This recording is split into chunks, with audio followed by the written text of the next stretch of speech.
Pour revenir à notre thème, mes bien-aimés, je disais, nous parlerons de la doctrine de la prière et de l'invocation des saints, selon les Saintes Écritures, c'est-à-dire Torah, Bible complète, la Septante. On va s'arrêter sur ces grands livres pour pouvoir poser comme un sage architecte ce que dit la Bible. Mais ce que vous devez savoir, que la Bible dit quoi réellement sur ce sujet, sur la doctrine de l'invocation des saints et de la prière aux saints. Pour trouver la vérité, il faut laisser toutes les Écritures parler. C'est ce que nous allons faire. Nous irons de la Torah, les prophètes, les écrits, le Nouveau Testament et les livres deutérocanoniques pour présenter totalement ce que la Bible dit dans ce sujet. Mais nous aurons deux questions. C'est que la première question, c'est: la Bible autorise-t-elle l'invocation, c'est-à-dire l'appel à la prière, ou adresser à quelqu'un que Dieu, à quelque chose d'autre, ou à quelqu'un que Dieu, des prières? La deuxième question, c'est: quel est le rôle du saint? Les patriarches, les anges et les défunts jouent réellement dans la communion spirituelle. Parce qu'on ne va pas dire qu'ils n'ont pas un rôle. On va aussi spécifier ça, parce que des deux côtés, bien aimés, il y a des choses que l'on ignore, il y a des choses qu'il faut savoir, il y a des choses importantes à faire asseoir. Voilà pourquoi je veux que tu ouvres ton grand temps. Nous sommes dans les principes fondamentaux de la Torah. Que pense la Torah sur le sujet? La prière comme acte exclusif adressé à Dieu. C'est déjà ça que la Torah nous apprend. La Torah nous apprend que la prière, c'est juste envers Dieu. On ne prie pas une autre entité, on n'invoque pas une autre entité. Nous sommes monothéistes. Notre prière ne s'adresse qu'à Elohim. Dans la Torah, la prière est exclusivement dirigée à Yahweh. Et nous devons savoir que la prière est adressée directement à Dieu. Abraham invoque Yahweh dans Genèse chapitre 12, verset 8. Moïse invoqua Yahweh aussi pour le peuple dans Exode 32, verset 11. Les Israélites crient vers l'Éternel, Exode 3, verset 7. Nulle part vous ne verrez que les Israélites ont crié à un défunt, à un saint ou quelque chose. Ils peuvent invoquer le Dieu de cet homme, invoquer le Dieu d'une alliance, mais pas du tout invoquer cette personne au titre de la prière. La deuxième des choses que vous devez savoir, c'est qu'il y a interdiction de s'adresser aux morts. Ça, c'est la Bible. Ça, c'est la Torah. La Bible dit dans Deutéronome chapitre 18, le verset 10 au verset 12, l'homme de Dieu va nous aider, s'il vous plaît, parce qu'il s'agit de la parole de Dieu. Ça sera notre première lecture, une façon officielle de pouvoir lire ensemble. Deutéronome 18, 10 à 12, l'homme de Dieu.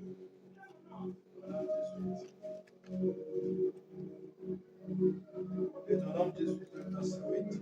Yes. Verset 12. Non, 18, le verset 10 à 12. Verset 10 à 12. Je lis au nom du Seigneur. Amen. On ne trouve chez toi personne qui fasse passer son fils pour sa vie par le feu. Yes. Personne qui exerce le métier de devin, Yes. d'astrologue, Yes. d'augure, de magicien, Yes. d'enchanteur, personne Qui consulte ceux qui invoquent les esprits ou disent la bonne aventure. Personne qui interroge les morts. Donc c'est interdit, selon la parole, d'interroger les morts, d'invoquer les morts. C'est un tabou.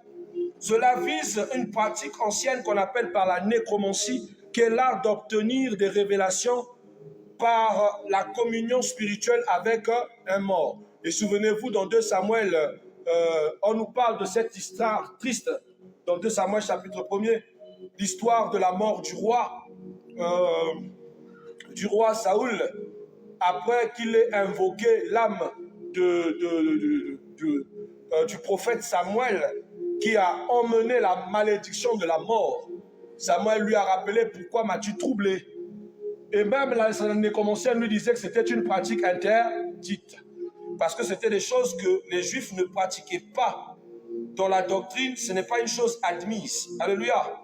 La troisième des choses que nous devons savoir, c'est l'intercession humaine admise. Par exemple, Moïse, Samuel, Abraham intercédaient pour les autres. Le modèle d'intercession vivante.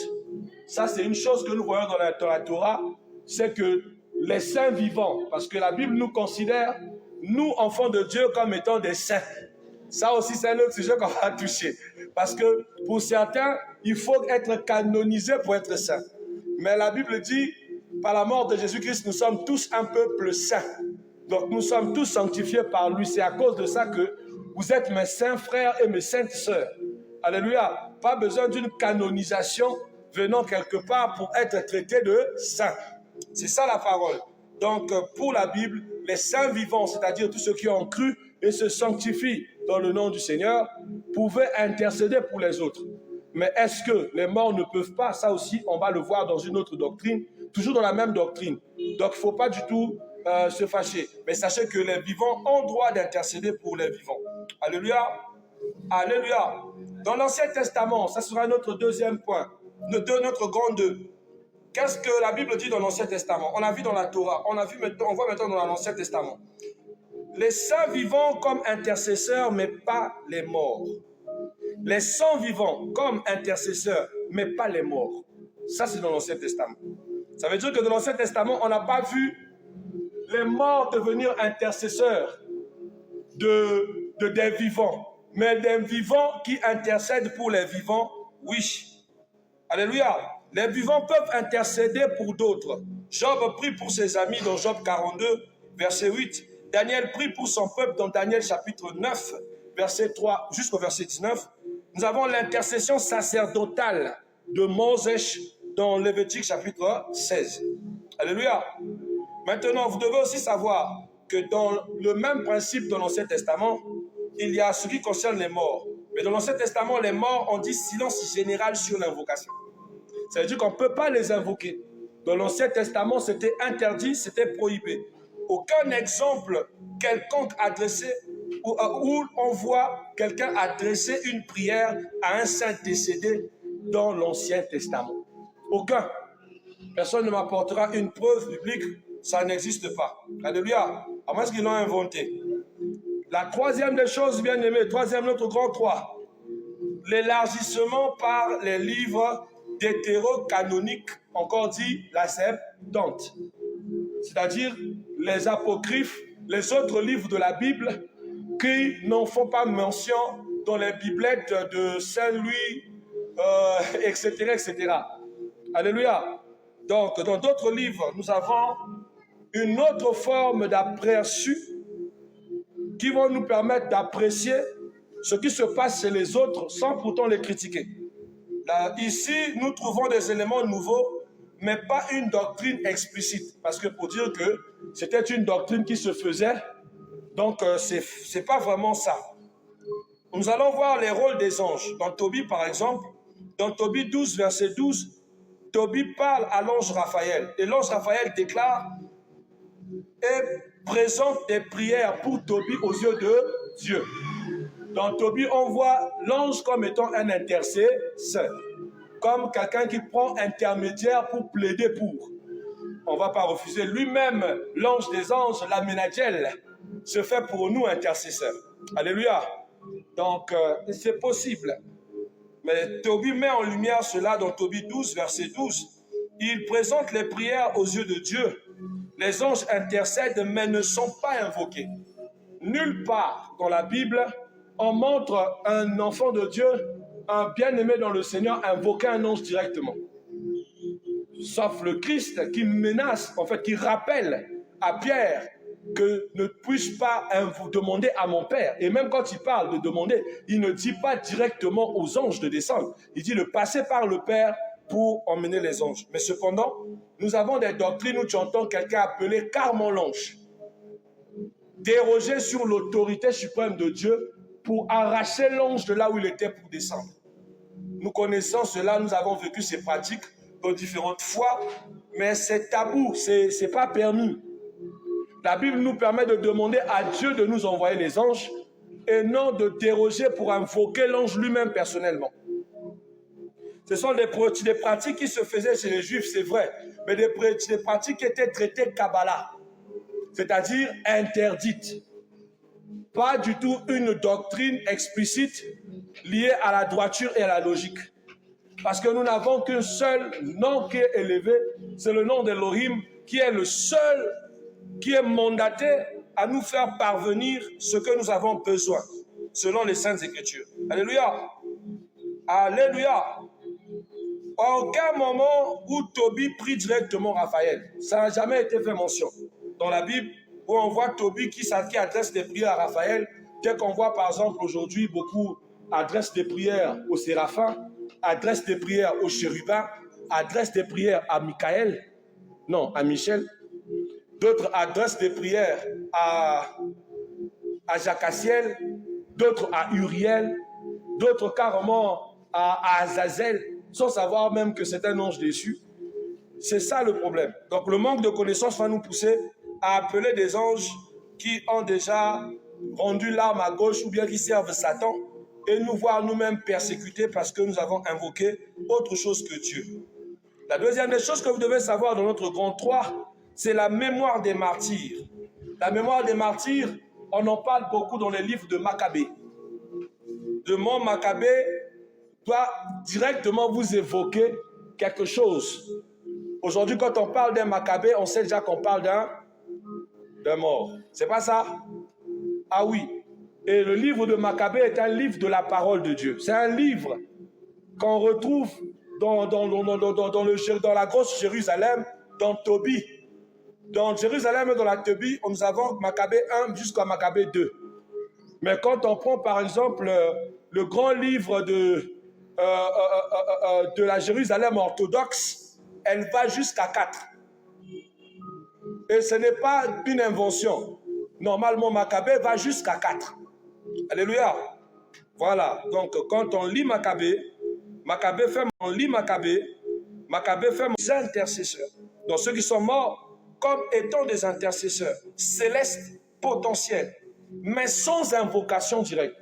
Ce que j'aime, c'est que peu importe le livre, on donne de la connotation, mais on ne permet pas d'invoquer. On ne permet pas d'interagir directement avec le mort. Mais le mort lui-même peut devenir intercesseur, céleste potentiel, mais sans invocation.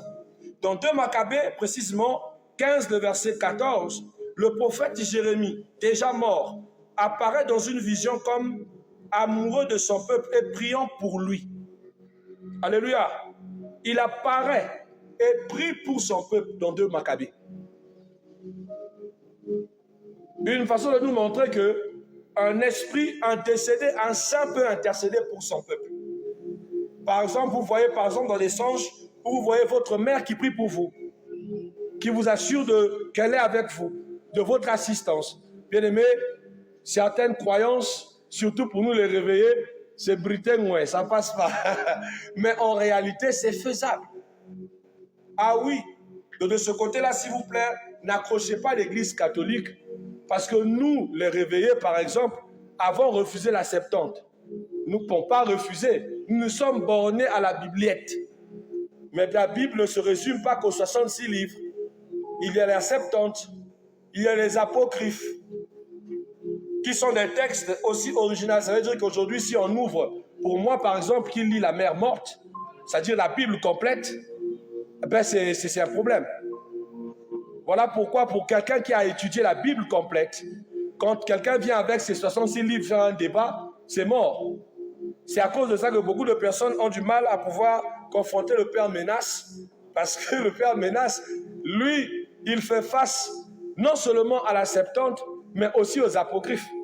Vous allez combattre quelqu'un comme ça pour le chercher d'époux, vous ne pouvez pas avoir raison avec lui, parce que son degré de théologie est un peu plus élevé, et il est réaliste selon les paroles. Mais malheureusement, il y a aussi la mauvaise interprétation, qui mène à des pratiques obscures, parce que là-bas, ils pratiquent la Kabbalah, qui ne sont pas des pratiques autorisées par la parole. Nous sommes d'accord? Alléluia. Donc la Bible présente le mort comme intercesseur. Mais non que tu demandes au mort d'intercéder pour toi. Ah non.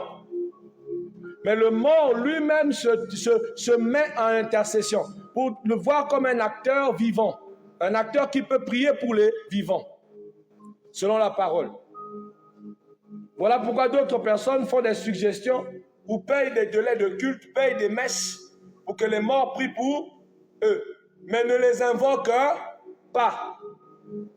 C'est la chose que vous devez éviter par le biais de la prière ou encore interpellation spirituelle de l'esprit de la personne pour faire office avec vous.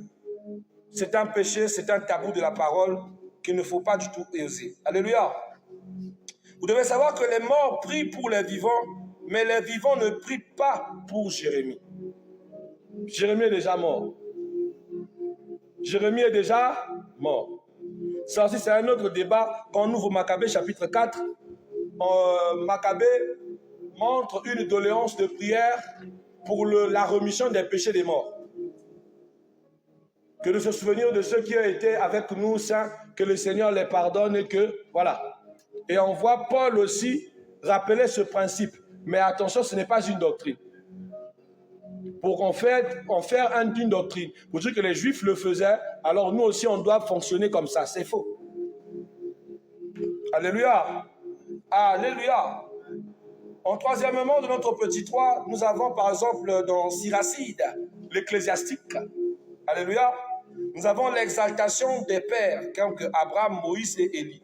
Ils sont des modèles, non des objets d'invocation. Mais pas seulement dans Siracide. Dans toute notre doctrine, nous parlons souvent du Dieu d'Abraham, d'Isaac et de Jacob.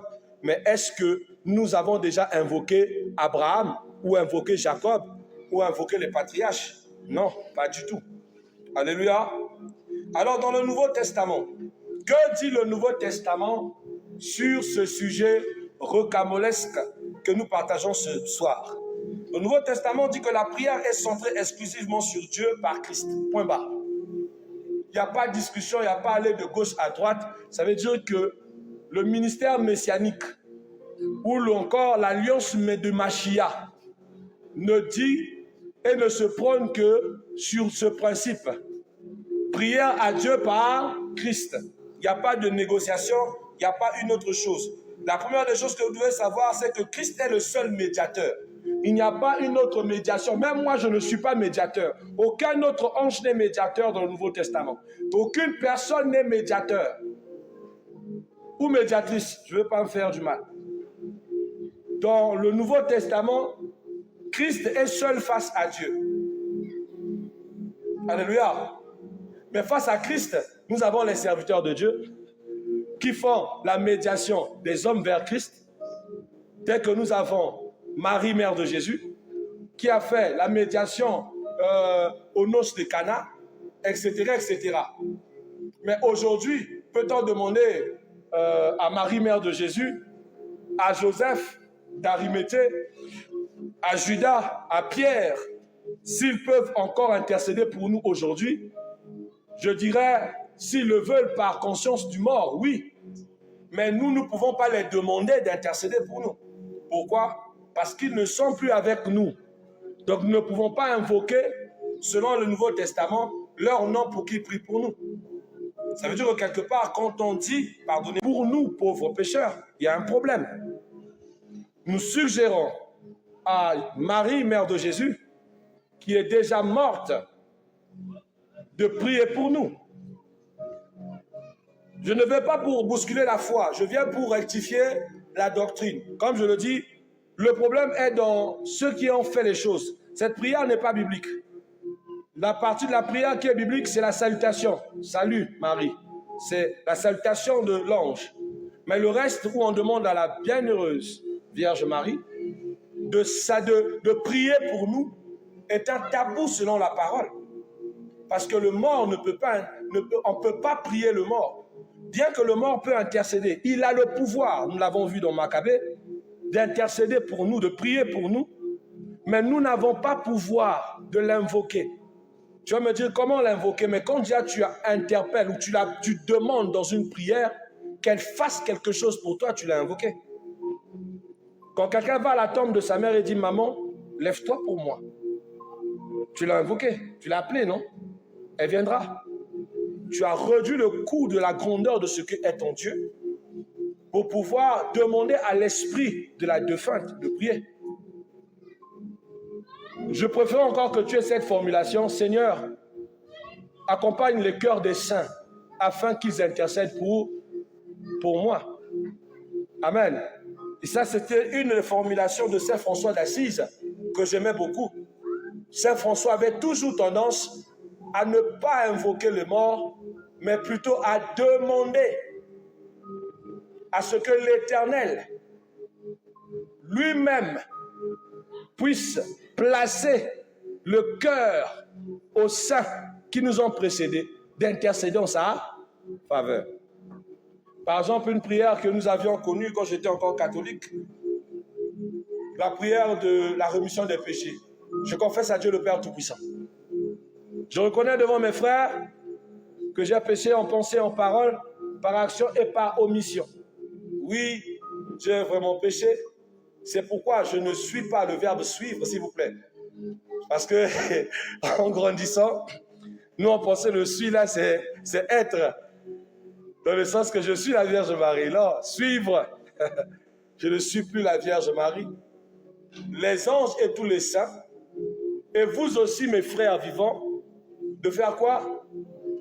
De prier pour moi le Seigneur notre Dieu. Une prière que j'aimais beaucoup. Jusqu'à aujourd'hui, après des années même d'avoir quitté, je ne peux pas oublier cette prière. Une suggestion à Dieu de permettre à ce que les saints, partis comme ceux qui sont en vie, d'intercéder pour nous. C'est une prière sobre. Alléluia. Mais lorsque vous allez directement vers le mort, là c'est tabou selon la parole. Ce n'est pas moi, ce sont les saintes écritures. Alléluia. Alléluia. Christ est le seul médiateur entre Dieu et les hommes, d'après 1 Timothée chapitre 2, verset 5. Ce verset fonde la doctrine chrétienne. Il n'y a même pas de falsification. Notre doctrine, c'est celle-ci. Il n'y a que Jésus comme intermédiaire entre nous et Dieu. La deuxième des choses que vous devez savoir, c'est que Jésus enseigne à prier le Père. Jésus ne nous a jamais dit prier autre chose. Tout le parcours christocentrique se centre sur prier le Père. Alléluia. Dans Matthieu chapitre 6, 9, il dit, quand vous priez, dites « Oh Father ». Il n'a pas dit quand vous priez, pensez à un aîné, pensez à l'apôtre Crispin qui un jour pourra mourir, il va devenir un saint. Moi, deux fois, je me demande si je serais sincèrement utile. Alléluia, sincèrement. Parce que ce n'est pas au fait là, ce n'est pas normal. Aujourd'hui, par exemple, ce n'est pas différent de faire comme font les traditionalistes qui invoquent leurs ancêtres. Vous avez un ancêtre inutile qui n'avait pas une bonne vie, vous le demandez d'intercéder pour vous. Vous ne voyez pas qu'il peut vous être nuisible. Alléluia. Le salut ne vient que de Dieu. Le salut ne vient que de qui? Alléluia. Les apôtres ne priaient jamais un saint défunt. Leur frère Judas Iscariote, qui faisait partie d'eux, s'est pendu. Il a rejoint le Père avant eux. Mais n'ont jamais utilisé le nom de Judas en prière. Bien au contraire, après son décès, remaniement, il est changé. Et on va placer un nouvel apôtre qu'on appellera au nom de... Quel est l'apôtre qui a remplacé Thomas? Matthias, merci l'homme de Dieu.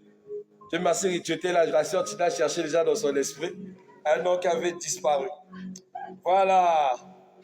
Donc, remplacé par Matthias, qui va remplacer Judas Iscariote. Une manière de nous dire que ce n'est pas que la foi chrétienne néglige le mort, non. Mais la foi chrétienne est dans la continuité, dans la succession. Celui qui a fini son travail, s'est rendu au Père au repos, le travail doit continuer. On ne doit pas se borner, on ne doit pas s'arrêter, on ne doit pas du tout se dire que la mort est une limite. La vie chrétienne prône que la mort n'est pas une limite. Non. La mort chez nous, ce n'est pas la fin. La mort chez nous, c'est le commencement. C'est le commencement de la nouvelle vie. C'est le commencement de la vie éternelle. Pendant ce temps, ou dans d'autres croyances, pour toi, c'est la fin. Oui, la fin avec toi sur terre. Mais dans sa vie, dans l'excellence, c'est un nouveau départ. Amen. Dans notre petit 3, nous voyons dans l'église primitive toute prière adressée au Père au nom de Jésus, à Jésus directement. pas envers quelqu'un d'autre. Dans notre petit cadre, nous voyons dans la communion des saints, Hébreux chapitre 12, verset 1, parle d'une nuée de témoins autour de nous. Est-ce que l'homme de Dieu peut ouvrir la Bible, s'il vous plaît? Hébreux 12, verset 1er.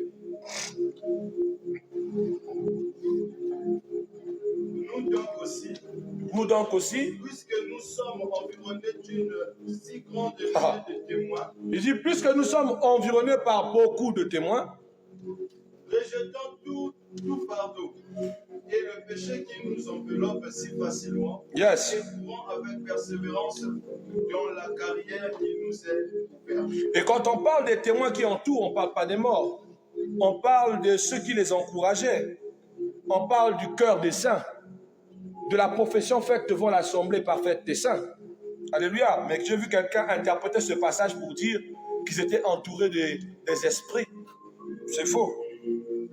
Souvent, on prend la Bible, on le met à l'envers. Moi, je ne sais pas pourquoi. Lorsque les Écritures sont claires, ils s'entourent, observent, encouragent, mais ne sont pas du tout invoqués. Alléluia.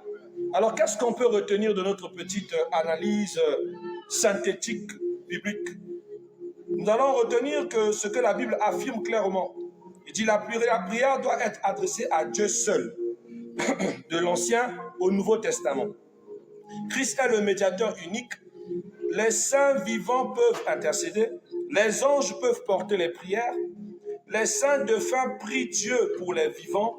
2 Maccabées chapitre 15, verset 14. Et nous devons aussi reconnaître aussi ce que la Bible ne montre jamais. C'est-à-dire ce que la Bible n'a jamais montré. Une prière adressée à un défunt, jamais vue dans la Bible, dans la Septante entière, ou dans les récits des apocryphes, jamais vue. Alléluia. Une prière adressée à un ange, où l'ange est interpellé directement, jamais vue. Une invocation d'un défunt pour demander de l'aide, jamais vue. Amen. Une invocation d'un défunt pour demander de l'aide. Ou encore une interpellation à un décédé pour quoi que ce soit. C'est faux. Vous devez aussi retenir que ce qui est interdit explicitement, c'est de contacter les morts pour obtenir des révélations, ce qu'on appelle par la nécromancie. C'est interdit. Ce sont des choses que nous ne devons pas voir chez nous dans la foi chrétienne parce qu'elles sont tabous selon les enseignements de la Sainte Parole. Alléluia. Donc vous devez savoir que la prière appartient exclusivement à Dieu. Même avec la Septante et les apocryphes, aucun texte ne légitimise l'invocation des saints. Les saints vivants ou morts peuvent intercéder. C'est une chose que vous devez retenir. Les vivants clairement, les défunts implicitement, mais sans être invoqués par les vivants. Ils le font au naturel. Je pense à un livre, je pense que Hébreux parle aussi de ça. Il dit, les saints qui nous ont précédés, intercédant pour nous. C'est possible. Donc ça ne doit pas vous étonner. Donc quand l'Église catholique parle des morts qui intercèdent pour nous, c'est vrai. Ce n'est pas tabou. Mais nous demandons aux morts de prier pour nous. Par contre, non. C'est tabou. Alléluia. La communion des saints existe, mais l'invocation des saints n'est pas scripturale. Parce qu'il y a des gens qui font des invocations, par exemple, même des saints vivants. Hein. Moi, je me suis déjà retrouvé en pleine rue, j'entends quelqu'un qui appelle mon nom. Apôtre Christ. Apôtre Christ. Oh, je me retourne, mais il n'y a personne. Apôtre Christ, c'est m'a dit, il y a quelqu'un qui prie à ton nom. C'est pas normal. S'il vous plaît, je suis encore en vie. Laissez mon esprit, vous voulez l'emmener où? Laissez-moi. Vous allez me rendre fou comme ça dans la rue. C'est moi-même seul dans la rue, je me mets à dire, hey, laissez-moi, laissez-moi. Je ne viens pas. Parce qu'un esprit, peu importe ce qu'il est interpellable. Vous pouvez interpeller, hein. Pour moi qui ai grandi dans ma tradition, je sais de quoi je parle. Mon grand-père me disait toujours, si tu es en danger, crie mon nom. Invoque mon nom. Ça veut dire qu'on peut invoquer quelconque esprit.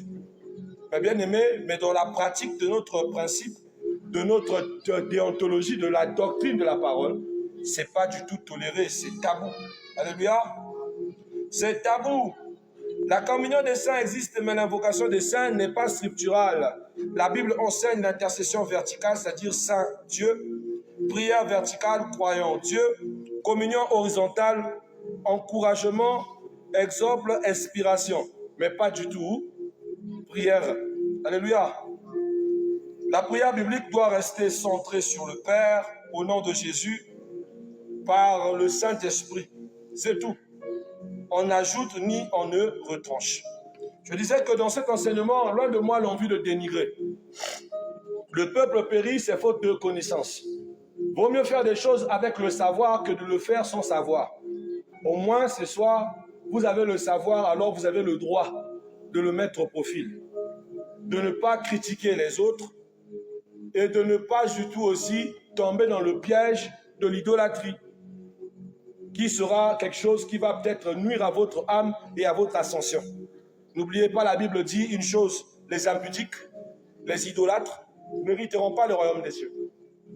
Et nous avons une fois parlé de l'idolâtrie sur plusieurs manières pour éviter de tomber dans les pièges que le diable nous met en constance en chemin. Donc évitez ça. Évitez. Ayez une pensée pieuse pour votre mort. Une pensée pieuse pour les âmes des décédés. Ils sont morts, mais la Bible dit qu'ils sont toujours avec nous. Mais la Bible ne te dit pas de les prier. Hein? Ah non. Mais bien au contraire, la Bible veut que tu les considères et sache qu'ils seront toujours là pour toi. De savoir qu'ils vont toujours intercéder pour toi. Donc ce message tombe à tous les frères pasteurs qui pensent que celui qui rêve d'un défunt, oh c'est Dieu qui a pris son apparence. Arrête-moi tes bêtises là. Un décédé peut venir s'exprimer. Ce n'est pas toujours Dieu qui a pris l'apparence d'une façon, oh non, il ne faut pas dire ça, ils vont penser que... C'est la vérité. Je me suis déjà assis dans la maison, je sens la présence de ma mère. C'est normal. Je sens son parfum carrément dans l'appartement. Je connais le parfum de ma mère, un parfum arabe que je n'oublierai jamais. Sa senteur était tellement forte. Et je sais que ça, là, il y a une présence, et c'est sa présence qui est là. Au pire, je peux même te choquer. J'ai déjà vu son esprit apparaître, il me dit, va dormir. Il m'a dit de dire qu'on ne peut que parler lorsque tu dormiras. Toi et moi, on ne peut pas parler vivant comme ça parce qu'on n'a plus de rapport. Ça te choque? Mais c'est les réalités de la parole.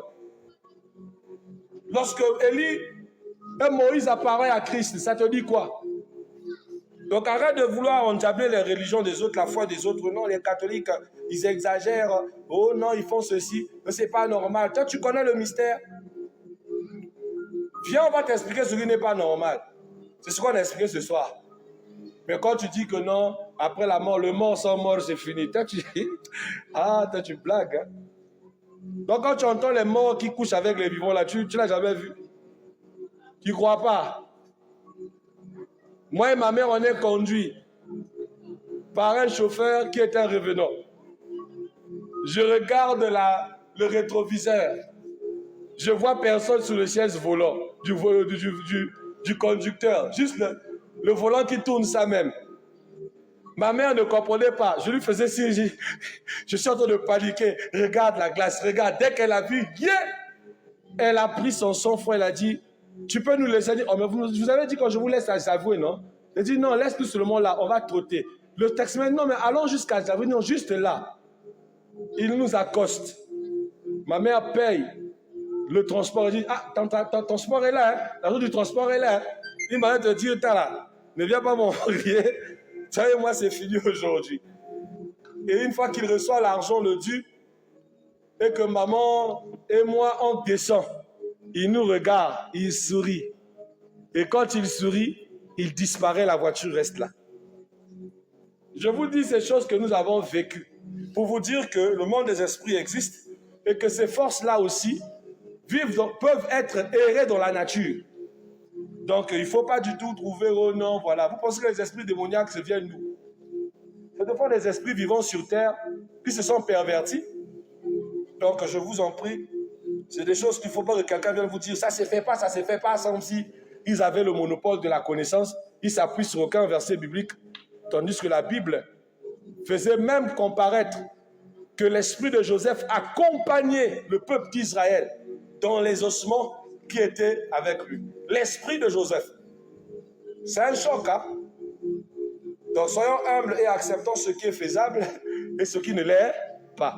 Voilà, parole du Seigneur Tout-Puissant.